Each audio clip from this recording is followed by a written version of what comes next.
কে রে জিল্লুর, কুরবানির আর কয়দিন বাকি আছে? আর 1 মাস বাকি আছে ভাই। কি করা লাগবি খালি হামাক কন। তাহলে শোন, তুই আজই গরুর হাটত যাবু। গরুর হাটত যেয়ে ভালো দেখে দুটো গরু কিনে আনবু। টাকা তোর ভাবির কাছ থেকে নিয়ে যাস। আর একটা কথা শোন, গরুগুলো যান একবারে নিখুঁত হয়। এ ডেলিয়া আপনার কোনো টেনশন করা লাগবি না।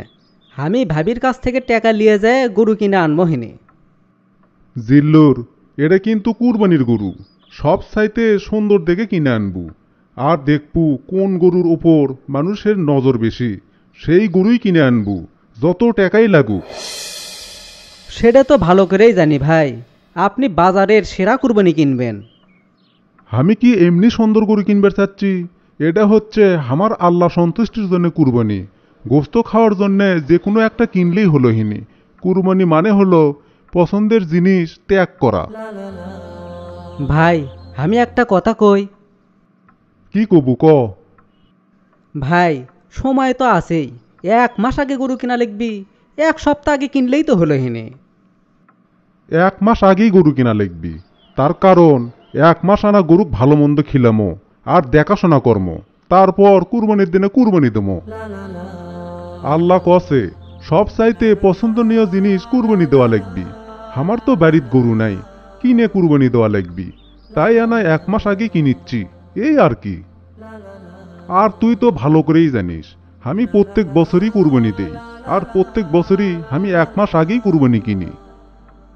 আচ্ছা ভাই ঠিক আছে, আমি আপনার কথা মতোই সব কাজ কর্মহীনী। আপনি নিশ্চিন্তে থাকেন। তুই আমাক টেনশনের থেকে বাঁচালু। অফিসত এত কাজের চাপ, বাড়িত আসতে আসতে আমার রাত হয়ে যায়। সেজন্য দায়িত্বটা তোক দেওয়া। আমি জানি তুই দায়িত্বটা ঠিকভাবে পালন করবি। ভাই এত বছর হলে আপনার এটি আমি কাজ করি। এই সামান্য দায়িত্ব যদি আমি পালন না করি তাহলে কিসের কাজ করব আমি? সবই আল্লাহরই ইচ্ছে ভাই।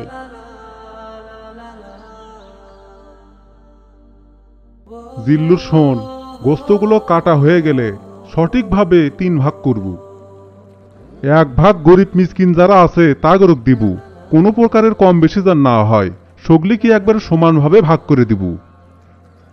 আর 1 ভাগ হামাক দে, আমি আমার আত্মীয় স্বজনের মধ্যে সমানভাবে ভাগ করে দিয়ে আসি। আর বাকি ভাগটা আমার বাড়ির দিয়ে আয়। ঠিক আছে ভাই, আপনার কথা মতো আমি 3 ভাগ সমান করে করে সমানভাবে বন্টন করিচ্ছি। জিল্লুর, আমার কোম্পানিটা হঠাৎ করে দেউলিয়া হয়ে গেছে রে ভাই। আমার তো আর চাকরি নাই। এদিকে জমানে যা টাকা আসলো সব তো আমার চিকিৎসার জন্য শেষ হয়ে গেছে। আমি তো এখন পথের ফকির হয়ে গেছি রে ভাই। ভাই আপনি মন খারাপ করেন না, আল্লাহ সব সমস্যার সমাধান করে দিবি।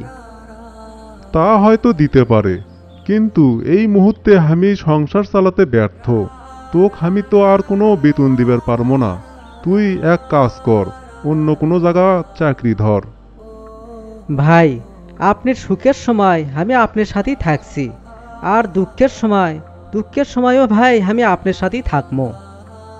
তুই বুঝিস না কৃষক, আমিও অপারক। সামান্য ডাল ভাত খাওয়া আমার জন্যে কঠিন হয়ে যাবি। তুই কৃষক মিশে মিশেই কষ্ট করবু, তার চেয়ে তুই একটা নতুন জায়গার কাজ ধর। আপনি আমাক এই অনুরোধটা করবেন না ভাই। আমি আপনি কষ্টে থুয়ে এক মুহূর্তও থাকতে পারবো না। তুই তো এমনি এমনি হামাক ছেড়ে যাবি না, কারণ আমি জানি জিল্লুর হামাক কত ভালোবাসে। শোন জিল্লুর, তুই যদি হামাক সত্যি ভালোবাসলো হিনি, তাহলে তুই আমার এটি থাকলো না হিনি। আসলে তুই একটা স্বার্থপর। তুই যদি আমার নিজের ভাই হলো হিনি, তাহলে ঠিকই আমার কথা শুনলো হিনি, আর অন্য জায়গার যায় কাজ করে আমার পাশেই থাকলো হিনি। ভাই আপনি এই কথা কবার পারলেন? আমি আপনি আপন ভাইয়ের চেয়েও বেশি ভালোবাসি। আর আপনি এই কথা করলেন নিজের ভাই হলে আপনি ছেড়ে গেল হিনি। আপনি যখন আমাক আপন মনে করেনি না, তাহলে আর এটি আমার থেকে কি লাভ? থাকেন, আমি আজকেই চলে যাচ্ছি।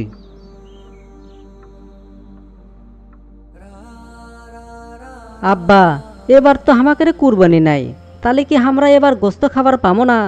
আজ কতদিন হচ্ছে গোস্ত চোখে দেখি না। আমি এতদিন কুরবানি দিছি বাবা। আল্লাহ যেটা আমার কপালে লেখে থসে তাতেই শুক্রিয়া। এখন আমার অবস্থা খারাপ, কুরবানি দিবার পাইনি। আশেপাশে মেলা মানুষ কুরবানি দিচ্ছে, কেউ না কেউ আসে গোস্ত দিয়ে যাবি বাবা, মন খারাপ করো না। আব্বা, সকাল থেকে বিকেল হয়ে গেল, কেউ তো এখনো গোস্ত দিয়ে গেল না। তাহলে কি আব্বা আমরা এবার গোস্ত খাবার পাবো না? সবই আল্লাহরই ইচ্ছে বাবা। দেখি আমি বাইরে যাচ্ছি, কোনো ব্যবস্থা হয় নাকি।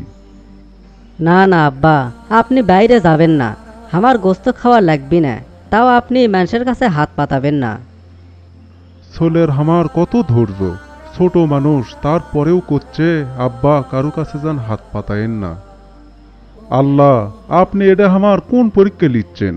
আল্লাহ, এমন পরীক্ষা লিয়েন না যাতে আমি ইমান হারা ফেলে দিই। কে বারে সামাদ ভাই, তোমরা তো কুরবানি দিছো, হামাকানা চারটে গোস্ত দিবে? আমার ছোট ছোলটা গোস্ত খাওয়ার জন্যে আমার কাছে করছে, আমি বাপ হয়ে আর ঘরত থাকতে পারলাম না, হামাকানা কয়টা গোস্ত দিবে? আরে মজিদ ভাই, তুমি এমন টাইমে আলে, কুরবানিতে আমি দিছি, কিন্তু সব গোস্ত তো দেওয়া শেষ হয়ে গেছে, তোমাকে এখন আমি কুট থেকে গোস্ত দেই? ভাই, আমি মনে করছি তোমরা হয়তো আমার বাড়িতে গোস্ত দিবার যাবা, কিন্তু সকাল থেকে বিকেল হয়ে গেল, কেউ তো আমার বাড়িতে গোস্ত দিয়ে আসলে না, ওই জন্যই আসে করছি ভাই। আরে সকাল থেকে এত ব্যস্ত আসনো, কাক গোস্ত দিছি কাক দেইনি এলে কি আর মনে থাকে? তুমি ভাই যাও তো, আরেকদিন আসো। আরে ওটা তো দেখেছি মজিদ ভাই মানুষের কাছে গোস্ত চাচ্ছে। হায় রে দুনিয়া, কয়দিন আগে এই মজিদ ভাই কুরবানির গোস্ত মানুষের মধ্যে সমানভাবে বন্টন করছে, আর আজ তাই মানুষের কাছে গোস্ত চাচ্ছে। অথচ যারা কুরবানি দিছে তাগেরে উচিত, যারা কুরবানি দেয়নি তাগেরে বাড়ি বাড়ি গোস্ত পৌঁছে দেওয়া। আর এখন যারা কুরবানি দেয়নি তাগেরে মানুষের বাড়ি বাড়ি গোস্ত চাবার যাওয়া লাগে। এগলে লোকের কি কুরবানি কবুল হবি আল্লাহ ভালো জানে। আরে মজিদ ভাই, আপনি এটি, আমি তো আপনার কাছেই যাচ্ছি, চলেন চলেন বাড়ির চলেন, আমি আপনার জন্যে 5 কেজি গোস্ত লিয়ে যাচ্ছি আর কিছু টাকা লিয়ে যাচ্ছি। এটি আপনি রোদের ভিতর কিসব কষ্ট করেছেন, তাড়াতাড়ি চলেন তো। তুই আমার জন্য গোস্ত লিয়াচ্ছু, আর তুই গোস্ত কুটি পালু? তুই কি কুরবানি দিছু নাকি? না ভাই, কুরবানি দেইনি, আমি যেটি কাজ করি তারা সগলি কি 5 কেজি করে গোস্ত দেছে, তাই আমি আপনার জন্যে গোস্ত লিয়ে যাচ্ছি। আমি তো জানি আপনার কি অবস্থা। জিল্লুর, তুই যে আমার কত বড় উপকার করলু। আমি কয়েকজনক কুলাম এনা গোস্ত দেওয়ার জন্যে, কিন্তু কেউ আমাকে এক টুকরো গোস্ত দিল না। আল্লাহ তোর ভালো করবি, আমি তো মেলা কষ্ট দিছি রে ভাই, তুই আমাকে মাফ করে দিস। কিসের কষ্ট? আপনি আমাক যে ভালোবাসা দিয়েছেন, আমার মনে হয় না কোনো ভাই তার ভাইক এত ভালোবাসে না। সুপ্রিয় দর্শক মণ্ডলী, আমাদের সমাজে এমন অনেক মানুষই আছে যাদের অর্থনৈতিক অবস্থা আগে ভালো ছিল, কিন্তু হঠাৎ কোনো কারণে তাদের অর্থনৈতিক অবস্থা খারাপ হয়ে যায়। এই লোকগুলোই মিসকিন। এরা ভিক্ষুকের মতো কারো কাছ থেকে সাহায্য চাইতে পারে না, তাই এরা অনেক কষ্টে থাকে। প্রতিটি মুহূর্তে তারা খাওয়া দাওয়া, চিকিৎসা, সন্তানদের পড়াশোনা করাতে অনেক হিমশিম খায়। তাই আমাদের উচিত এইসব মানুষকে খুঁজে বের করে তাদের পাশে দাঁড়ানো, আর এটা মহান আল্লাহ তাআলার হুকুম। যে যেভাবে পারি তাদের সহযোগিতা করা আমাদের নৈতিক দায়িত্ব।